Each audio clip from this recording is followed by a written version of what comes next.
اعوذ باللہ من الشیطان الرجیم فاذا نفخ فی الصور نفخۃ واحدہ۔ پچھلی آیات میں اللہ سبحانہ وتعالیٰ نے اس سورہ کی ابتدا جیسے قیامت کے واقعات سے کی، قیامت کا وقوع، اس کا حقیقت ہونا، اس کی ہولناکی، اور جن الفاظ سے قیامت کو بیان کیا گیا یا جو نام قیامت کے رکھے گئے، اسی سے یہ پتہ چلتا ہے کہ کتنی ہولناک ہوگی۔ تو اس قیامت کی دنیا میں ایک جھلک لوگوں کو دکھانے کے لیے، محسوس کروانے کے لیے سابقہ اقوام کے واقعات کو بیان کیا گیا کہ ان کو جو ہلاک کیا گیا وہ بھی ان کے لیے ایک قیامت تھی۔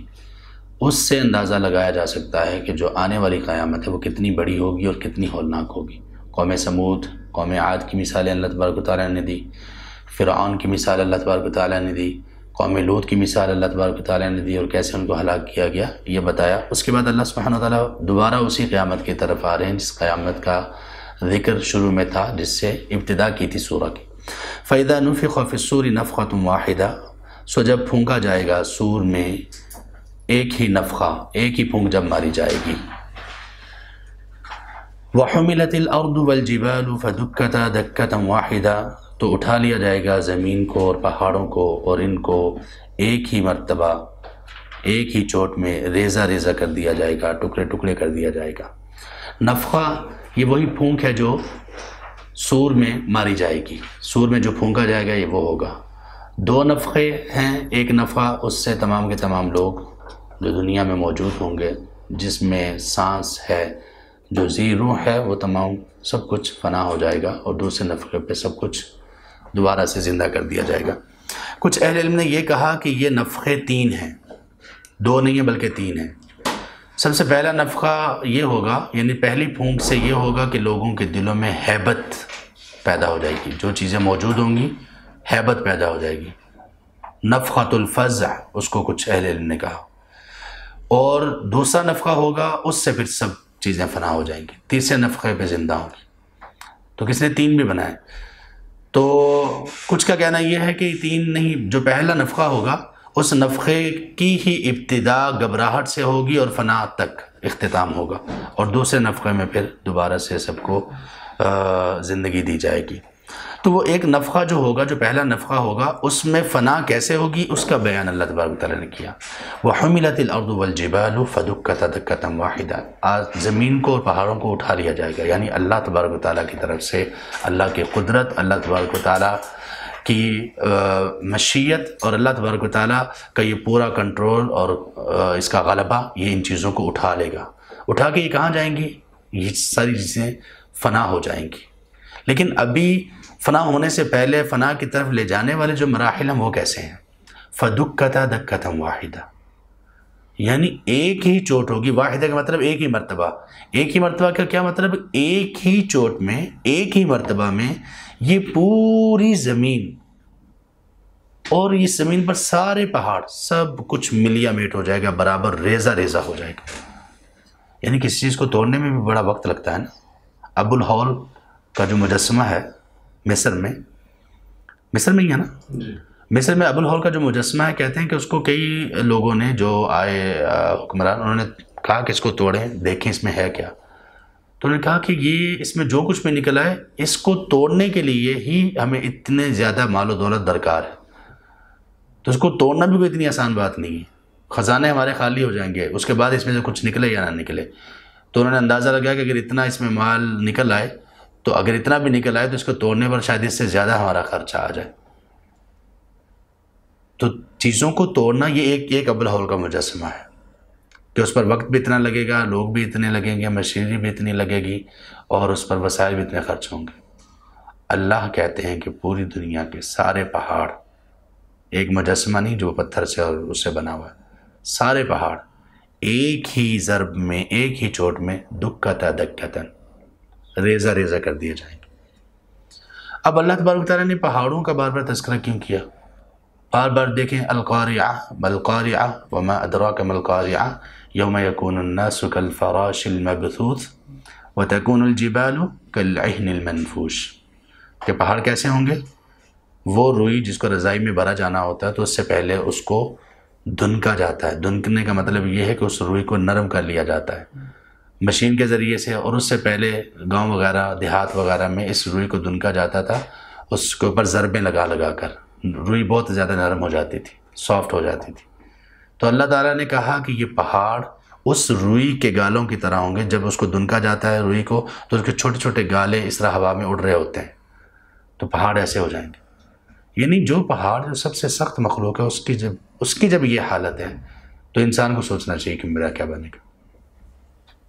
اس چیز کی طرف توجہ دلائی گئی. اور یہ زمین بھی ہم خود دیکھ رہے ہیں اور پہاڑ بھی ہم خود دیکھ رہے ہیں. تو جب ان کا یہ حشر ہوگا تو پھر ہمارا کیا ہوگا؟ تو اصل یہ چیز ہے ہمارے لیے نصیحت کہ اس وقت یہ اتنا ہولناک مرحلہ ہے اور اتنا ہولناک یہ وقت ہوگا قیامت. اور نبی صلی اللہ علیہ وسلم نے یہ بھی فرمایا، صحیح مسلم میں، صحیح بخاری میں ہے، آپ نے فرمایا کہ سب سے بدترین لوگ وہ ہوں گے تقوم الساعۃ علیہم وہم احیاء، کہ جو قیامت جب قائم ہوگی تو زندہ ہوں گے. سب سے بدترین لوگ وہ ہوں گے.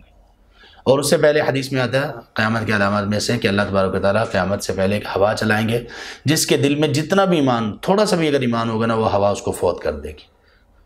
تو پھر کوئی بھی بندہ ایسا نہیں ہوگا کہ جس کے دل میں ایک رائی کے دانے کے برابر بھی ایمان ہو. پھر اللہ تعالیٰ قیامت کو برپا کریں گے.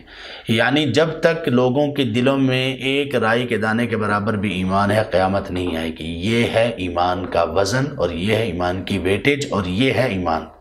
لوگ کیا کہتے ہیں، امریکہ یورپ کا ایک چکر لگا، 2-4 سال رہے، یار ہم سے اچھے ہیں وہ لوگ، یار ہم سے بہت اچھے ہیں وہ لوگ، ہمارا تو کوئی حال نہیں، کرپشن ہے، یہ ہے وہ. لا حول ولا قوت الا باللہ. اللہ اکبر. کس چیز سے موازنہ کر رہے ہو؟ موازنہ اس بات سے کر رہے ہو کہ وہ لوگ اخلاق میں اچھے ہیں، اگرچہ یہ اخلاق سکھائے اسلام نہیں ہے. اور ہر اخلاق کی سب سے اعلیٰ جو قدر، ہر اخلاق میں جو چیز، جو قدر سب سے اعلیٰ وہ اسلام نے سکھائی ہے. ہنسنا مسکرانا یہ ہر جگہ پر ایسی چیز ہے جس کو لوگ اپریشیٹ کرتے ہیں اور اس کی تعریف کی جاتی ہے. لوگ بڑے ہر جگہ پر ہی لوگ کہتے ہیں کہ مسکراہٹ بہت بڑا خزانہ ہے، مسکرانا چاہیے، مسکراہٹ یہ ہے یہ ہے. اسلام نے جو اس کے بارے میں کہا ایسی تعلیم کہیں نہیں آپ کو ملے گی. اسلام نے کیا کہا؟ صدقہ. یہ کون بتائے گا؟ صدقہ. لوگوں کا شکریہ ادا کرنا ہر جگہ پہ اچھی بات ہے نا. اسلام نے شکریہ ادا کرنے کی ترغیب کس طرح سے دلائی کہ تم شکریہ ادا کرو. شکریہ ادا کرنے میں جس نے کسی کو کہا جزاک اللہ خیرن، اس نے اس میں مبالغہ کیا. یعنی یہ سب سے اعلیٰ چیز ہے کسی کا تھینکس اور شکریہ ادا کرنے کے لیے. کیوں؟ ایک یہ کہ آپ کہتے ہیں کہ میں آپ کا شکر گزار ہوں. ایک یہ کہ آپ یہ کہتے ہیں کہ میں آپ کا کیسے شکر گزار ہو سکتا ہوں، میں آپ کو کیا دے سکتا ہوں، آپ نے جو میری مدد فیور کی یا جو آپ نے میرے ساتھ اچھائی کی، تو میں اللہ سے یہ درخواست کرتا ہوں کہ اللہ آپ کو اس کا ریوارڈ دے. تو شکریہ کے بارے میں یہ بات کسی نے نہیں بتائی ہوگی. والدین کے بارے میں ان کی عزت احترام قدر، اس کے بارے میں سب لوگ کہتے ہوں گے. اسلام نے جو بتایا وہ کسی نے اس حد تک کسی نے نہیں بتایا ہو. تو وہ اخلاق ہم لوگوں نے چھوڑ دیے. ان اخلاق کو چھوڑنے کے بعد جب ہم نے یہی اخلاق ان لوگوں میں دیکھے تو ہم نے فوراً لوگ بات کرتے ہیں وہ تو ہم سے اچھے ہیں. تو لوگ موازنہ کر رہے ہوتے ہیں ایمان کا اور اخلاق کا. کیا کوئلوں کا، کوئلہ اور ہیرے اور جواہرات ان کا موازنہ کیا جا سکتا ہے؟ ڈائمنڈ اور کول موازنہ نہیں ہو سکتا ان کا. بے شک آپ کوئلوں کو جتنا بھی اچھا بنا لیں، ہاں ان کی اچھائی اپنی جگہ پر، لیکن موازنہ ایسے نہیں ہوتا.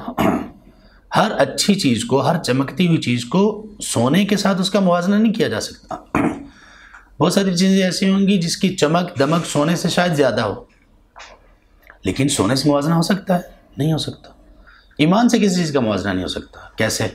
ہم نے یہ جو حدیث پڑھی ہے کہ جب تک کسی کے دل میں رائی کے دانے کے برابر بھی ایمان ہوگا قیامت اللہ قائم نہیں کریں گے.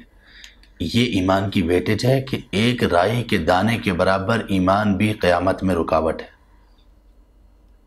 ایمان ختم ہو جائے گا. جو لوگ رہ جائیں گے ممکن ہے ان میں ویسے اخلاقیات بڑی اچھی ہوں، بات چیت کرنے میں، پہننے اٹھنے بیٹھنے میں بڑے اچھے ہوں، لیکن قیامت اللہ نہیں روکیں گے، قیامت قائم ہو جائے گی. رائی برابر ایمان سے کیا مراد ہے؟ رائی کا مطلب ہوتا ہے کہ جیسے گندم ہوتی ہے نا، اس طرح رائی اس طرح کی ایک چیز ہے. رائی ایک اناج ہے ایک، تو اس کا ایک دانہ جو ہوتا ہے نا اس کے برابر بھی، یعنی تھوڑا سا بھی ایمان کی تھوڑی سی بھی مقدار ایک آدمی نے اس کا ایمان یہ ہے کہ وہ عبادت اللہ تعالیٰ کی کرتا ہے اور اس کو ایسا ہوتا ہے کہ جیسے وہ اللہ کو دیکھ رہا ہو، یا وہ عبادت کرتا ہے اور جنت اور جہنم کا اس کو یقین ایسے ہوتا ہے جیسے وہ خود دیکھ رہا ہو۔ ایک آدمی عبادت کرتا ہے، اس کو پتہ ہے کہ میں نے مرنا ہے، موت کے بعد میرے ساتھ یہ ہونے والا ہے۔ ایک آدمی وہ عبادت تو کرتا ہے لیکن یہ ساری چیزیں نہیں ہوتی، اس کا یہ اتنا یقین پختہ نہیں ہوتا۔ تو یہ یقین میں جب کمی بیشی ہوتی ہے تو یہ ایمان میں کمی بیشی ہوتی ہے۔ اس لیے قرآن میں اللہ تعالیٰ کئی جگہ پر کہتے ہیں ایمان کے بڑھنے کا ذکر ہے۔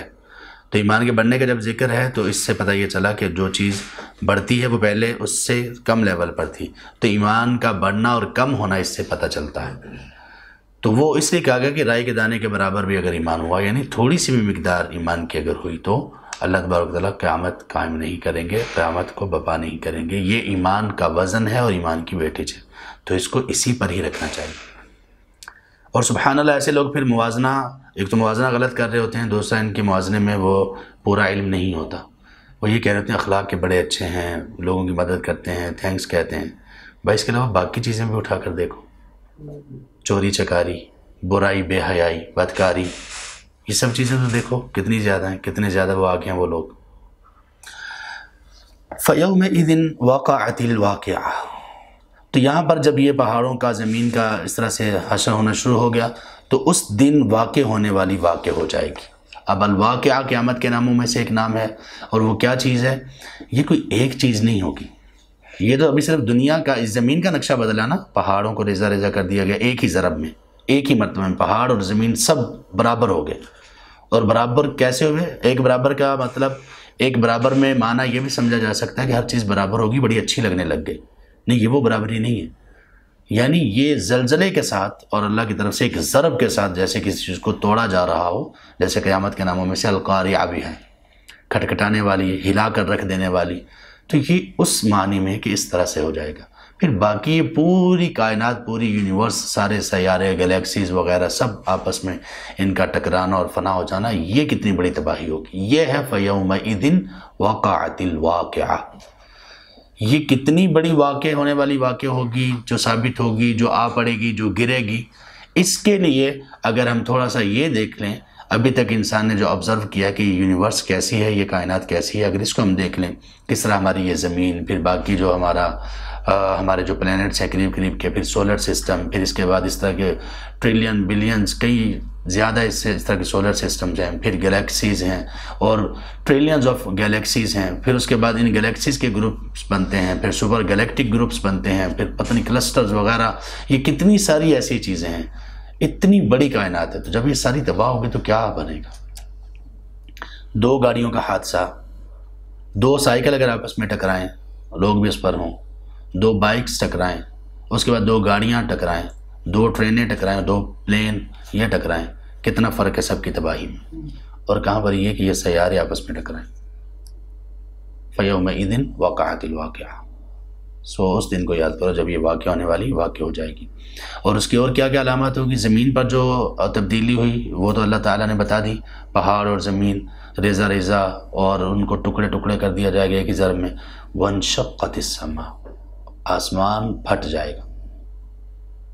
اب یہ آسمان جو پھٹے گا تو انسانوں کو محسوس ہوگا، پتہ چلے گا کہ کچھ ہو رہا ہے، آسمان پھٹے گا۔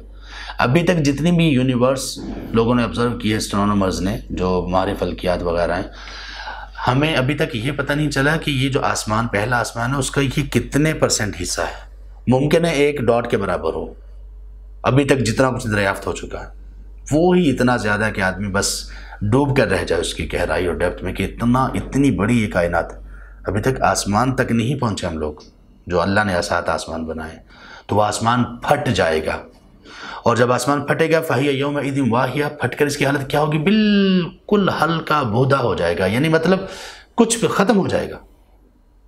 ایک چیز ہے، کسی چیز کا حادثہ ہوا، حادثہ ہونے کے بعد گاڑی پھٹی ہوئی، یعنی اگر اس میں کوئی دھماکہ ہو جائے تو وہ گاڑی جس طرح پھٹ جاتی ہے اور جس طرح سے وہ اس کا دھماکے سے اڑ جاتی ہے، اس کے بعد وہ کیسی ہوتی ہے؟ اس طرح کی شکل پیش کر رہا ہوگا آسمان۔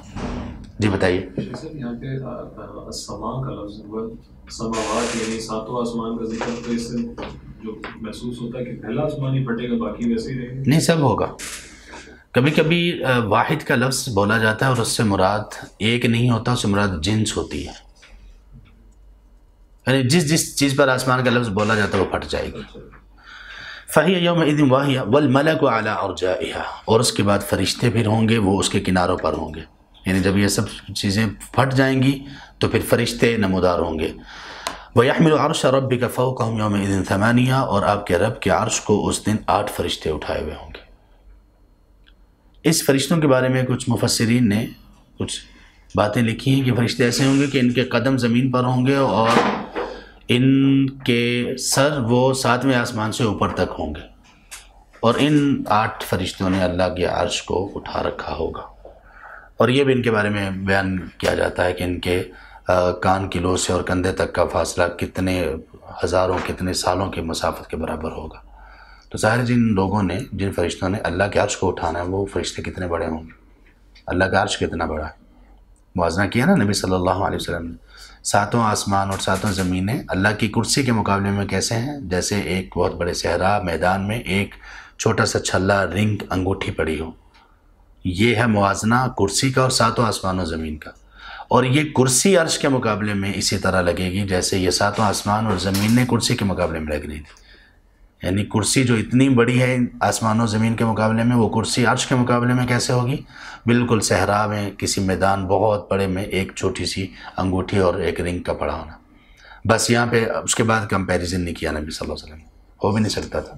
عرش کے بعد کیا ہے؟ اللہ تعالیٰ کی ذات جس کا کوئی احاطہ نہیں کر سکتا جس کا کوئی احاطہ نہیں کر سکتا. ایسا نہیں ہے، اس سے انسان کے ذہن میں یہ بات آتی ہے کہ جب وہ عرش ہے تو دنیا کے بادشاہوں کی طرح کا عرش ہوگا، تو عرش کے اوپر یعنی تخت کے اوپر لوگ بیٹھے ہوتے ہیں بادشاہ. نہیں، ایسا نہیں. اللہ کی چیز کو کوئی بھی، اللہ تبارک و تعالیٰ کو کوئی بھی چیز اس کا احاطہ نہیں کر سکتی. اچھا، یہ اتنی سادہ سی بات ہے، کچھ لوگوں نے اس کو اتنا مشکل بنا دیا. انہوں نے کہا کہ اللہ تبارک و تعالیٰ ہے لیکن کہیں نہیں ہے. انہوں نے کہا نہ اللہ کے لیے، کہتے ہیں اللہ تعالیٰ کے لیے سمت متعین کرنا ٹھیک نہیں. نہ اللہ تعالیٰ دائیں ہیں، نہ بائیں ہیں، نہ آگے نہ پیچھے، نہ اوپر نہ نیچے. یہ اللہ ہے؟ جی ہیں.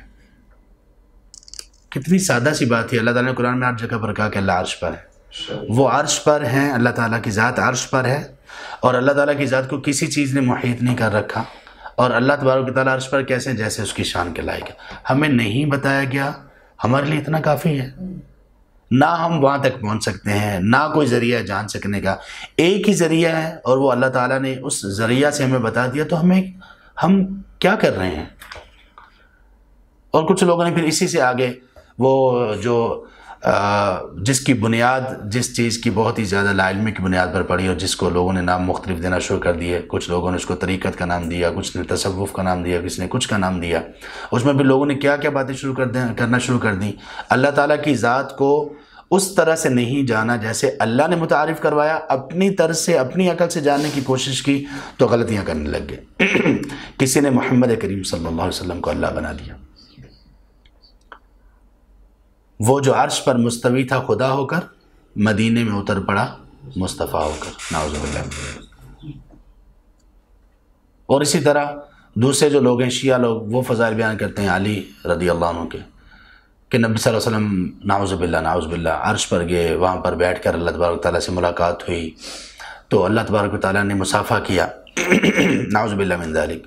مصافحہ کیا تو نبی صلی اللہ علیہ وسلم نے دیکھا اللہ تبارک و تعالیٰ کے ہاتھ سے مصافحہ کیا تو اس میں جو انگوٹھی تھی، ہاتھ میں انگوٹھی تھی، وہ انگوٹھی جب دیکھی تو ایک دم سے چونک پڑے، کیونکہ وہ انگوٹھی تو علی پہننا کرتے تھے، یعنی علی کو نعوذ باللہ اللہ بنانے کے لیے. اس طرح کی بہت ساری خرافات لوگوں میں بہت عام. کیوں؟ لوگوں نے اللہ تعالیٰ کو اس طرح سے نہیں جاننے کی کوشش نہیں کی جو اللہ نے خود اپنا تعارف کروایا. اس لیے ہم بار بار یہ کہتے ہیں نا کہ علم کتنا ضروری ہے، اور علم کو علم کے اصل اور اوریجنل سورسز سے لینا کتنا ضروری ہے. اس کے بغیر چارہ نہیں ہے، کیونکہ نبی صلی اللہ علیہ وسلم نے یہ فرمایا. علم کا اٹھ جانا اللہ تعالیٰ نے اس سے نہیں کہا کہ کتابیں ختم ہو جائیں گی، لائبریریز ختم ہو جائیں گی، دنیا میں کوئی کتاب باقی نہیں رہے گی. نہیں، سب کچھ ہوگا. اللہ نے کہا کہ علم اٹھے گا علماء کے اٹھ جانے کے ساتھ. اللہ اکبر. یومئذ تعرضون لا تخفى منکم خافیہ. اور اس دن تم لوگوں کو پیش کیا جائے گا اور تم میں سے کوئی بھی چھپ نہیں سکے گا. یہ جو عرض ہے یہ 3 طرح کی عرض ہوگی. ایک عرض ہوگی کہ اعمال پیش ہوں گے. دوسری عرض پیش ہونا، پہلا پیش ہونا یہ ہوگا کہ اعمال پیش ہوں گے. دوسرا پیش ہونا یہ ہوگا کہ اس میں معذرت اور اس میں معافی تلافی یہ ہوگی. اور تیسرا پھر پیش ہونا یہ ہوگا کہ اعمال نامے پیش کیے جائیں گے. تو یہ تمہیں جب تم لوگوں کو جب پیش کیا جائے گا تو کوئی بھی بندہ وہاں چھپ نہیں سکے گا. بندہ یہ کہے کہ اتنے سارے لوگ ہیں آدم سے لے کر آخری آنے والے انسان تک تمام جنات، تو میں کہیں چھپ جاؤں، چھپا نہیں جا سکے گا. یہاں کوئی چیز نہیں چھپ سکتی. قیامت کی بات ہو رہی ہے. اس میں لوگوں کے سامنے ان کے اعمال سامنے کیے جائیں گے. ایک دفعہ ان کو ان کے اعمال دکھائے جائیں گے، پیش کر دیے جائیں گے. دوسری یہ ہوگی کہ وہ ان کو پیش جب کیے جائیں گے تو وہ جب ان کو دیکھیں گے، پڑھیں گے، تو اس کے بعد پھر کچھ لوگ معذرت کریں گے، کچھ شرمندگی کریں گے، یہ چیز ہوگی. اور تیسرا یہ ہے کہ پھر ان کو باقاعدہ وہ اعمال نامے ان کو دے دیے جائیں گے.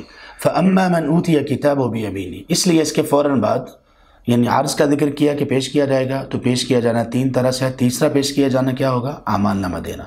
تو اس تیسری جو پیشگی ہوگی اس کے بارے میں بتایا جا رہا ہے. فَأَمَّا مَنْ أُوتِيَ كِتَابَهُ بِيَمِينِهِ، سو رہا وہ شخص جس کو اس کی کتاب اس کے دائیں ہاتھ میں دی گئی. کتاب لکھی ہوئی چیز، کتاب وہ چیز جس کی حفاظت کی جائے. مختلف اوراق بکھرے ہوئے ان کو جلد کر لی گئی، اس کی حفاظت کر لی گئی، اور وہ جو اوراق ان پر کچھ لکھا ہوتا ہے اس سے یہ پھر کتاب کا معنی بنا اور کتاب میں لکھنے کا معنی آ گیا. تو یہاں پر یہ کتاب کس کو کتاب کہا جا رہا ہے؟ اس ریکارڈ کو جو فرشتے ابھی ہمارا لکھ رہے ہیں. تو اس سے فرشتوں پر ایمان بھی تازہ ہو گیا، کیونکہ فرشتوں پر ایمان میں ایک چیز یہ بھی ہے کہ اللہ تعالیٰ نے جن جن فرشتوں کے نام ہمیں بتائے یا جن جن فرشتوں کی جو ذمہ داریاں بتائیں ہمارا ان پر یقین ہونا چاہیے. اس میں دو فرشتے ایسے بھی ہیں جو انسان کے ساتھ ہیں، جو کہ انسان کے اعمال کو لکھتے ہیں. وہ اعمال نامہ اس کو کتاب کہا گیا. وہ انسان کے سامنے اس وقت پیش کی جائے گی اور اس کی حالت عجیب و غریب ہوگی. اللہ تعالیٰ اس کو پیش کریں گے.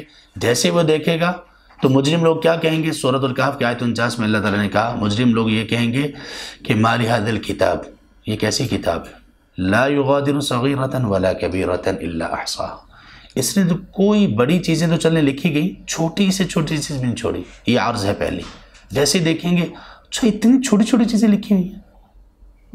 امام احمد بن حنبل رحمہ اللہ تکلیف کی وجہ سے رو رہے تھے اور ان کی سسکیاں نکل رہی تھیں.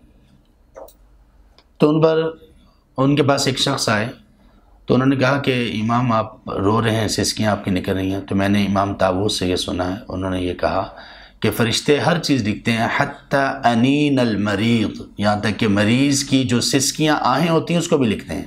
امام احمد ابن حنبل رحمہ اللہ علماء کی قدر جیسے کرنے والے تھے کہ امام طاووس کے اس قول کو سن کر فوراً وہ سسکیاں جو ان کے نکل رہی تھیں وہ خاموش ہو گئی. حالانکہ ان کی تکلیف بہت زیادہ تھی، بہت صابر اور شاکر یہ تھے، اس کا مطلب ہے کہ بہت زیادہ تکلیف تھی. تو وہ چپ ہو گئے، خاموش ہو گئے. تو ہر چیز لکھی جاتی ہے، اعمال بھی، الفاظ بھی. ما یلفظ من قول الا لدیہ رقیب عتید، کوئی لفظ بندے کی جیسی زبان سے نکلا وہ لکھنے کے لیے تیار ہے، اعمال لکھنے کے لیے تیار ہیں. تو یہ سب کچھ وہ لکھ رہے ہیں اور وہی چیز انسان کے سامنے پیش کر دی جائے گی. سسکی ہے، اعمال لکھ رہے ہیں، اچھے اعمال ہے، برا لکھ رہے ہیں. سسکی کس اعمال میں لکھے جا رہے ہیں؟ بس یہ سسکی اگر تو شکوے کی سسکی ہے تو پھر شکوہ میں لکھی جائے گی. اگر ویسے درد کی شدت ہے تو اس اعتبار سے لکھی جائے گی، آدمی کے گناہ معاف ہوں گے. لیکن اعمال نامے میں لکھا تو کچھ جائے گا نا. ممکن ہے وہ اس وجہ سے چپ، یہ بات آ سکتی ہے کہ ہو سکتا ہے کہ بے صبری کی علامت نہ ہو تو وہ چپ کر کے کہ چلے میں صبر ہی کرتا ہوں. تو جن لوگوں کو ان کا اعمال نامہ دائیں ہاتھ میں دیا جائے گا، دائیں ہاتھ والوں کی بڑی خوشخبریاں اللہ تبارک تعالیٰ نے سنائی ہیں. دائیں ہاتھ سے کام کرنے کی ترغیب بھی دلائی گئی ہے. آپ صلی اللہ علیہ وسلم نے ایک حدیث میں یہ حکم دیا کہ جب کوئی چیز لو یا دو تو دائیں ہاتھ سے لو دو. تو باقی چیزیں جو چیزیں پسندیدہ اتنی زیادہ نہیں ہیں عام لوگوں میں تو اس میں بائیں ہاتھ کا استعمال ہے. جیسے آدمی کا ناک صاف کرنا، آدمی کا اپنے سے پلیدگی وغیرہ کو صاف کرنا، استنجا کرنا، باقی تمام چیزیں دائیں ہاتھ سے کرنے کو نبی صلی اللہ علیہ وسلم پسند کرتے تھے اور اسی کی ترغیب دلائی. تو سمجھ یہ آتی ہے کہ یہ ترغیب اس لیے بھی دلائی گی تاکہ آدمی کی دائیں ہاتھ میں لینے دینے کی ایسے عادت بن جائے کہ اللہ تعالیٰ اسی کی وجہ سے اس کو قیامت کے دن اعمال نامہ اس کے دائیں ہاتھ میں ہو. باقی جب ہماری عادت بن جاتی ہے نا تو کوئی اگر ہمیں ہمارے بائیں ہاتھ میں دے یا اگلا کوئی ہمیں بائیں ہاتھ سے دے تو دونوں سے ہم انکار کر دیتے ہیں. واقعی ایسی ہی عادت بننی چاہیے ہماری، بجائے اس کے کہ آپ دائیں ہاتھ سے لینے دینے کے عادی ہیں، کوئی اور آدمی آپ کو بائیں ہاتھ سے پکڑا رہے تو ہم نہ پکڑیں. تاکہ اس کو بھی دائیں ہاتھ کی عادت پڑے. تو دائیں طرف کو ہمیشہ پسند کیا گیا. تو مومن کے لیے یہ بات بڑی اچھی ہے کہ وہ ان چیزوں کا خیال رکھے. جن کو ان کا اعمال نامہ ان کے دائیں ہاتھ میں دیا جائے گا تو وہ کیسے خوش نصیب ہوں گے. اور سورۃ الواقعہ میں یہ بھی ہے فَأَصْحَابُ الْمَيْمَنَةِ مَا أَصْحَابُ الْمَيْمَنَةِ. دائیں ہاتھ والے لوگ کیا ہی کمال لوگ ہیں دائیں ہاتھ والے. ما اصحاب المیمنہ کیا ہی کمال لوگ ہیں دائیں ہاتھ والے. تو ان کو جب دیا جائے گا تو وہ کیا کہیں گے؟ فیقول، تو وہ آدمی جس کو دائیں ہاتھ میں یہ اعمال نامہ دیا جائے گا اے اللہ تو ہمیں بھی ایسے ہی لوگوں میں شامل کر دے. تو وہ کہے گا آؤ اقرؤ کتابیہ، میرا اعمال نامہ پڑھو. اپنا رزلٹ کون بندہ دکھاتا ہے اتنے شوق سے؟ جو بندہ جس کا بہت آؤٹ کلاس رزلٹ ہو، جو بہترین نمایاں کامیابی کے ساتھ کامیاب ہوا. تو یہ دائیں ہاتھ میں دیا جانا ہی کامیابی کی علامت ہے. تو وہ کہے گا دیکھیے یہ ساری باتیں انسین ہیں، غیب کی باتیں ہیں، قیامت سے متعلق ہیں، ہونے والی ہیں. یہاں پر اب ہمارا پتہ چلے گا ایمان کتنا ہے، یقین کتنا ہے. اور اس یقین کا اظہار کیسے ہوگا؟ اعمال سے اظہار ہوگا. تو اللہ تعالیٰ فرماتے ہیں کہ جس کو دیا جائے گا وہ لوگوں سے کہے گا اقرؤ، آؤ سب لوگ آؤ پڑھو میرا اعمال نامہ، میری کتاب پڑھو. انی ظننت انی ملاق حسابیہ، بے شک مجھے کامل یقین تھا کہ مجھے یہ اعمال نامہ ملنے والا ہے. کامل یقین کیسے ہو گیا؟ ظن کا معنی ہوتا ہے گمان کرنا، لیکن ظن کے ساتھ جب انا کا اضافہ ہو جائے تو اس میں معنی یقین کا پیدا ہو جاتا ہے. ایک چیز. دوسری چیز، مفسرین میں جو ائمہ گزرے ہیں ان میں ایک ابن زید بھی ہیں رحمہ اللہ. امام ابن جریر طبری رحمہ اللہ نے، امام مجاہد وغیرہ رحمہ اللہ جس طرح ان کی تفسیر کو بہت زیادہ اپنی کتاب میں ذکر کیا، تو امام ابن زید رحمہ اللہ کی تفسیر میں بہت زیادہ ذکر کی ہے. تو انہوں نے ایک بات لکھی اسی آیت کی تفسیر میں. وہ لکھتے ہیں کہ وہ کہتے ہیں کہ انہوں نے جب یہ آیت پڑھی انی ظننت انی ملاق حسابیہ، تو وہ کہتے ہیں ان الظن من المؤمن یقین، مومن کا ظن بھی یقینی ہوتا ہے جبکہ اللہ کے ساتھ ہوتا. مومن اللہ کے بارے میں اگر اس کے متعلق ظن کا لفظ اللہ کے بارے میں، اللہ کی بتائی ہوئی باتوں کے بارے میں، ان کے بارے میں مومن کا ظن بھی یقینی ہوتا ہے. تو اس پر دلالت کرنے والی چیز الفاظ میں کون سی ہوتی ہے کہ اس کے ساتھ انا کا اضافہ ہوگا. تو اس لیے یہاں پہ اس کا معنی کامل یقین کیا جاتا ہے. اسی طرح وہ کہتے ہیں کہ ظن کا یہ معاملہ ہے کہ مومن کا ظن بھی یقینی ہوتا ہے. اور اسی طرح عصا اگر اللہ تعالیٰ کی ذات کے ساتھ ہے تو اس کا معنی ہوتا ہے یقینی طور پر یہ بات ہوگی. انسانوں کے لیے اگر عصا کا لفظ ہے تو اس کا معنی ہوتا ہے ہو سکتا ہے، ممکن ہے، شاید، قریب ہو جائے، چانسز ہیں، پاسبلٹی ہے. لیکن جب اللہ تبارک و تعالیٰ کے بارے میں آئے فَعَسَىٰ أُولَٰئِكَ أَن يَكُونُوا مِنَ الْمُهْتَدِينَ، اللہ فرماتے ہیں کہ قریب ہے کہ یہ لوگ ہدایت یافتہ لوگوں میں سے ہو جائیں. تو یہ ہوپ نہیں ہے، امید نہیں ہے، یہ یقین ہے. مومن کا ظن یقین ہوتا ہے اور اللہ تعالیٰ کا عصا یقین نہیں ہوتا. سبحان اللہ. جی ہو گیا جی، مسئلہ حل ہو گیا نا الحمدللہ. تو وہ کہے گا کہ مجھے اس بات کا یقین تھا، اے اللہ تو ہمیں اس دنیا میں یہ یقین عطا فرما دے. اگر ہمیں یہ یقین آ گیا نا تو انشاءاللہ یہ باتیں ہمارے ہی لیے ہیں. کیونکہ وہ آدمی کہے گا کہ انی ظننت انی ملاق حسابیہ، مجھے یہ پکا یقین تھا کہ یہ حساب مجھے ملنے والا ہے. میرا اعمال نامہ، میری شماریات، یہ میری سارا جو کچھ میں کر رہا ہوں مجھے ملنے والا ہے. اب اس کا ہمارے عمل پہ کیا اثر پڑنا چاہیے؟ یہ ان باتوں کا کہ چونکہ سب کچھ لکھا جا رہا ہے تو تھوڑا سا محتاط ہو جائے. بولنے میں، کہنے میں، چلنے میں، کرنے میں، سب کچھ میں محتاط ہو جائے. کہتے ہیں کہ زبر نہ بن زیر بن، کل کو پیش ہونا ہے. زبر اوپر ہوتی ہے نا، تو ایسے تکبر مت کرو، زیر ہو جاؤ. زبر نہ ہو، زیر ہو جا کہ کل پیش ہونا ہے. عاجزی سے زندگی گزارو کہ کل تمہیں اللہ کے سامنے پیش کیا جانا ہے. فَهُوَ فِي عِيشَةٍ رَاضِيَةٍ. اب وہ اس کو قیامت کا دن یہ گزر رہا ہے نا، اس میں اس کو اعمال نامہ دیا گیا اور اس کے بعد پھر اس کی خوشی کی انتہا ہوگی، اس نے یہ باتیں کی. تو اس کے بعد پھر کیا ہوگا؟ ویسی زندگی میں ہوگا جو متفقہ ہوگی، اتفاق والی زندگی. کس میں اتفاق ہوگا؟ اللہ اور بندے کے درمیان. اور کون سا اتفاق؟ جس میں مکمل رضامندی ہے. اور وہ کس صورت میں ہوگی؟ جنت کی صورت میں. یہ ہے عیشۃ الراضیہ. دنیا کبھی بھی عیشۃ الراضیہ نہیں ہو سکتی. جتنا کچھ بھی، جتنی بھی سہولتیں آ جائیں، سبحان اللہ، جتنی بھی سہولتیں آ جائیں، سازشیں آ جائیں، آدمی کے دل سے اکتا جاتا ہے ایک دن، اور بہت جلد اکتا جاتا ہے، دیر سے نہیں، بہت جلد۔ ایک آدمی کی اگر خواہش ہو نا 50 سال سے کہ مجھے یہ چیز مل جائے، اگر وہ اس کو مل جائے 50 سال کے بعد بھی ملے، تو 2 4 5 8 10 دن 20 دن، مہینہ 2 مہینے کے بعد اس کے ساتھ جو لگاؤ اور میلان ہوتا ہے وہ کم ہونا شروع ہو جائے گا، اور کم ہوتا ہی چلا جائے گا۔ جنت میں ایسا نہیں ہوگا۔ فی جنت عالیہ، وہ خوشی والی زندگی میں ہوگا، رضا والی زندگی میں ہوگا، اور بلند جنتوں میں ہوگا، یعنی باغات ہوں گے اور بلند ہوں گے۔ یہ جو بلندی ہے یہ اللہ ہی جانتے ہیں، اس کا ادراک نہیں کیا جا سکتا۔ ہمیں یہاں پہ، اگر ہم یہاں پہ رہتے ہیں تو اسلام آباد میں یہاں رہتے ہوئے جو وہاں یہ مارگلا وغیرہ کی پہاڑیوں پر ہمیں جو رات کو نظر آ رہی ہوتی ہیں روشنیاں وغیرہ، یا کوئی ایسے وہاں پہ لوگوں نے گھر بنائے ہوئے ہوتے ہیں تو بڑے خوبصورت لگتے ہیں، اور اسی طرح اگر وہاں پہ رونق وغیرہ بہت زیادہ ہو تو وہ زمین کی ویلیو بڑھنا شروع ہو جاتی ہے۔